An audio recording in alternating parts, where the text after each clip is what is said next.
Good day everyone.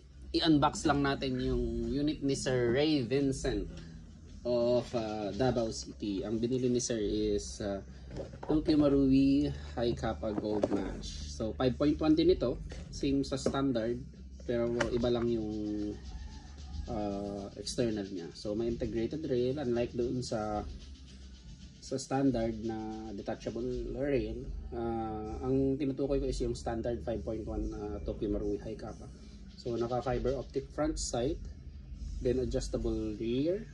So gold, may accent of gold, kaya siya tinawag na gold match. Then Tokyo Marui magazine. Then nandito yung mga manual niya, and then may kasama siyang grip tape. So thank you Sir Vincent, Ray Vincent of Davao City.